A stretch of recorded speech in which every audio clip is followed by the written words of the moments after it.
السلام علیکم جی، خبیب کیانی کہانی ود کیانی کی نئی قصے کے ساتھ حاضر. اور آج کی کہانی کچھ یوں ہے کہ ایک مرتبہ ایک نوجوان خاتون کا پہلا بچہ 2 سال کی عمر کا ہو کر اچانک سے فوت ہو گیا.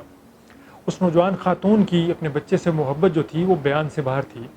اس نے جب دیکھا کہ اس کا بچہ اچانک سے فوت ہو گیا تو اس نے اس بچے کو دفنانے سے انکار کر دیا آؤٹ آف محبت. اس نے کہا جی کہ مردہ حالت میں بھی میرے پاس ہی رہے گا. اب ظاہر ہے یہ ایک پریشان کن صورتحال تھی. پورے خاندان نے، پورے گاؤں نے مل کر اس کو سمجھانے کی کوشش کی، لیکن وہ کسی کی بات ماننے کو تیار نہیں تھی. آخر میں ایک فرد نے سب کو بتایا کہ اس گاؤں میں ایک بزرگ ہیں جن کی بات یہ لڑکی ہمیشہ سے مانتی آئی ہے. اگر آپ اس کو کنونس کر کے ان بزرگوں کے پاس لے جائیں تو میں بھی کوئی حل نکل آئے. انہوں نے اس کو کنونس کیا اور اس بچے کو اٹھا کر اس خاتون کو لے کر جو ہے وہ ان بزرگوں کے پاس چلے گئے. ان بزرگوں نے پورا ماجرا سنا. انہوں نے کہا جی کہ یہ بچی بالکل ٹھیک کہہ رہی ہے، اس بچے کو دفنانا نہیں چاہیے، اس کو ہم پاس رکھتے ہیں، بلکہ اس کو زندہ کرنے کی بھی کوشش کرتے ہیں. انہوں نے اس لڑکی سے کہا کہ آپ جاؤ اس گاؤں میں اور گھومو تمام گاؤں کے اندر، اور کسی ایک ایسے گھر سے جہاں پہ آج تک کوئی بھی فوت نہیں ہوا، وہاں سے ایک گلاس پانی کا لے آؤ، ہم اس پانی سے اس بچے کو دوبارہ زندہ کر سکتے ہیں. اب وہ لڑکی سن کر بہت خوش ہوئی کہ یہ تو بڑا زبردست سولوشن مل گیا ہے.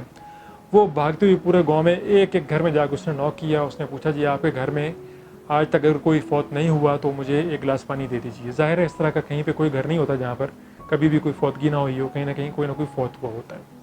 وہ پھرتی رہی پورے گاؤں میں سے ایک بھی گھر ایسا نہیں مل پایا. اس کے بعد وہ بغیر پوچھے ساتھ والے گاؤں میں بھی چلی گئی کہ وہاں سے ٹرائی کرتی ہوں، وہاں سے شاید مل جائے. وہاں پہ بھی اگین ایسا ہی ہوا کہ اسے کوئی بھی گھر ایسا نہیں ملا جہاں پر کوئی بھی فوت نہ ہوا.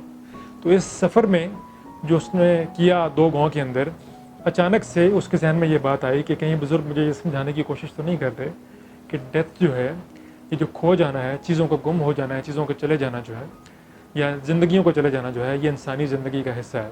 اور وہاں پر اس نے اس بات کو ریئلائز کیا کہ شاید میرے بچے کو واقعی دفنا دینا چاہیے، کیونکہ یہ اس کائنات میں ہونے والا پہلا واقعہ نہیں ہے، نہ ہی یہ آخری واقعہ ہے. اور جتنے بھی اس گاؤں میں یا ساتھ والے گاؤں میں گھر ہیں، سب میں لوگ وقتاً فوقتاً فوت ہوتے رہے ہیں. اور انسانی زندگی کا اینڈ یہی ہے. یہ اینڈ بعض اوقات چھوٹی عمر میں بھی ہو سکتا ہے، اور بعض اوقات درمیانی میں بھی، اور بعض اوقات لیٹ عمر میں بھی. تو وہاں پہ اس کو یہ ریئلائزیشن آئی کہ ڈیتھ جو ہے یہ لائف کے پیکج کا حصہ ہے. اور وہ واپس گئی اور اس نے اپنے بچے کو دفنانے کے لیے اپنی رضامندی کا اظہار کیا.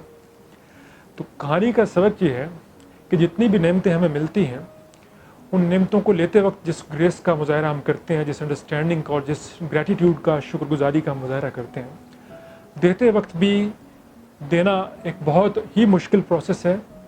اس کو ٹائم پہ ہی پروسیس ہونا چاہیے. آہستہ آہستہ یہ گریف جو ہے وہ ختم ہوتا ہے. لیکن کم از کم بیسک لیول کی جو گریس ہے وہ ہم سب کو شو کرنی چاہیے. اور جو پروسیس ہے اس کو ٹرسٹ کرنا چاہیے کہ جو بھی فیصلہ ہوا ہے، بے شک وہ ہماری سمجھ سے باہر ہو، وہ پروسیس کے تحت ہوا ہے. اور وہ پروسیس جو ہے وہ ایک بہترین جو کانشیسنس ہے خدا کی صورت میں وہ چلا رہی ہے، اور اس کا فیصلہ اس وقت درست ہے.